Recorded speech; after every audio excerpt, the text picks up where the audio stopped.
There was a time when these cars were almost worthless. People left them sitting in sheds. Some were stripped for parts. Others were sent straight to the scrapyard.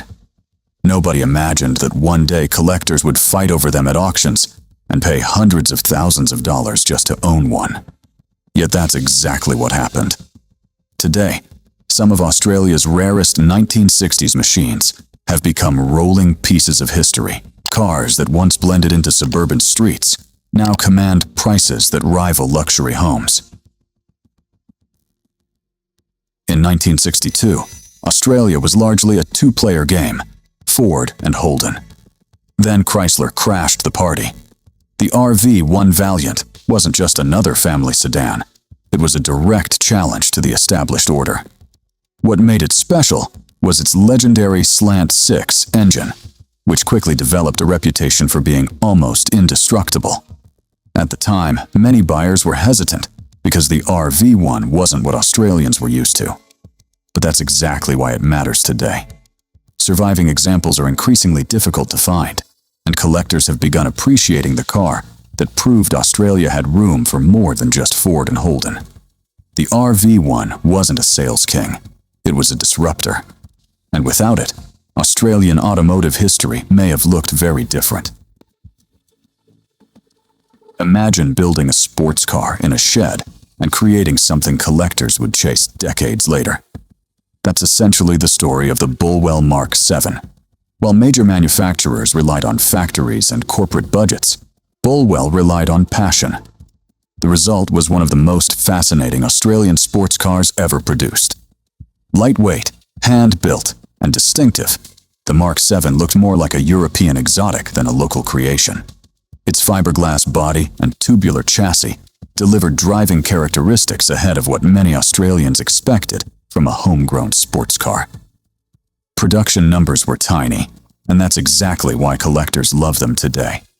The Mark VII wasn't just rare, it represented pure Australian ingenuity and proved that sometimes the smallest manufacturers create the biggest legends.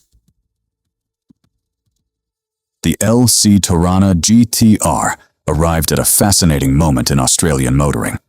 Holden had already built successful family cars, but this was different.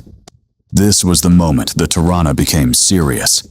Compact, lightweight, and surprisingly quick, the GTR proved that performance wasn't simply about having the biggest engine. It was about balance, handling, and extracting every ounce of potential from the package. What started as a practical commuter suddenly became a genuine performance machine. That's why the LCGTR matters. It planted the seed for one of Australia's most successful performance bloodlines. Collectors today aren't simply buying a Torana, they're buying the beginning of a legend.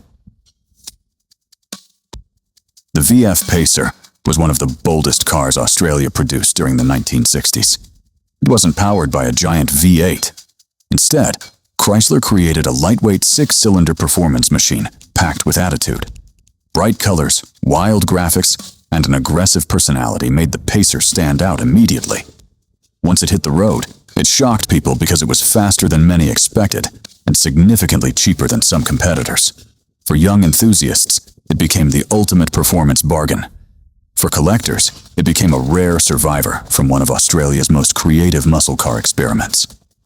The Pacer proved that performance isn't always about size. Sometimes it's about personality. The XTGT often lives in the shadow of the cars that came before and after it. And that's a shame, because without the XTGT, the Falcon GT legend may never have survived. Ford took everything that worked about the original GT formula and refined it.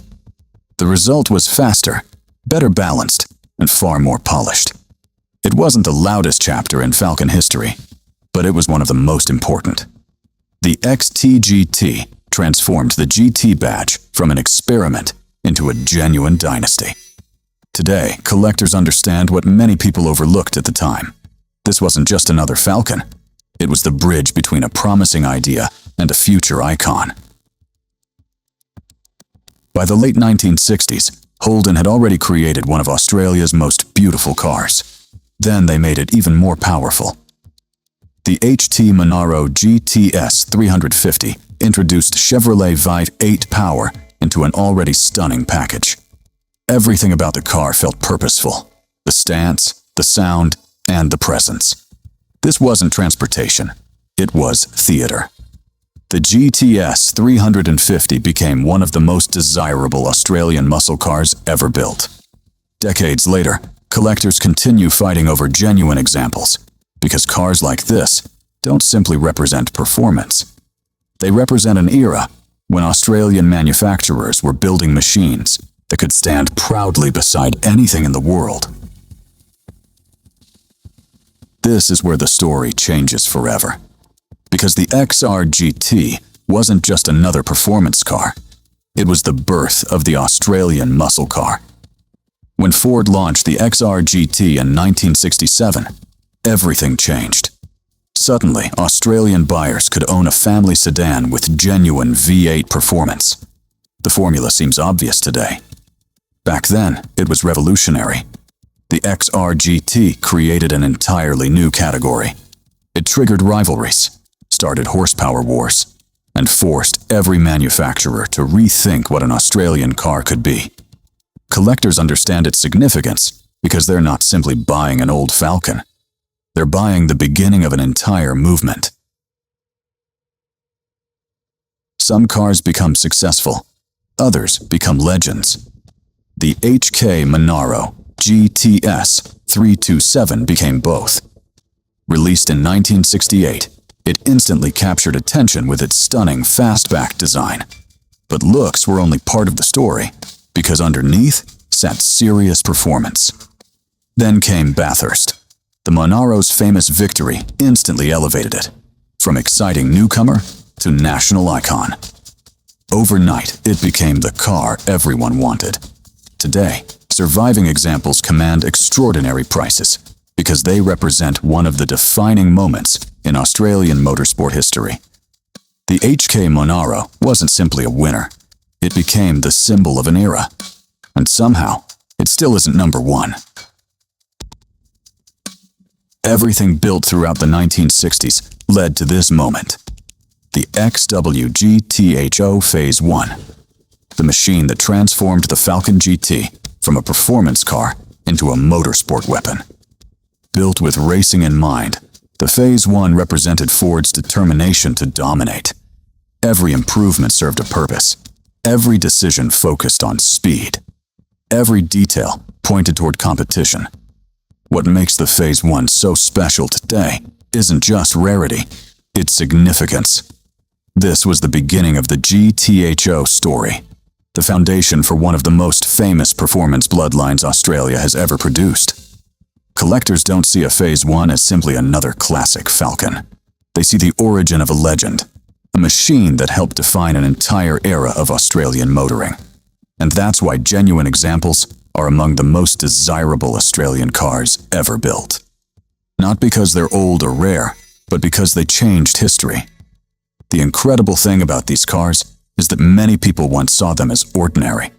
Used cars, weekend projects, machines destined to be forgotten. So now, I want to hear from you. Which one of these forgotten Aussie classics would you put in your garage if money wasn't a problem? Let me know in the comments. And if you enjoyed this journey through Australia's greatest forgotten machines, don't forget to like, subscribe, and join us for the next countdown. Thanks for watching.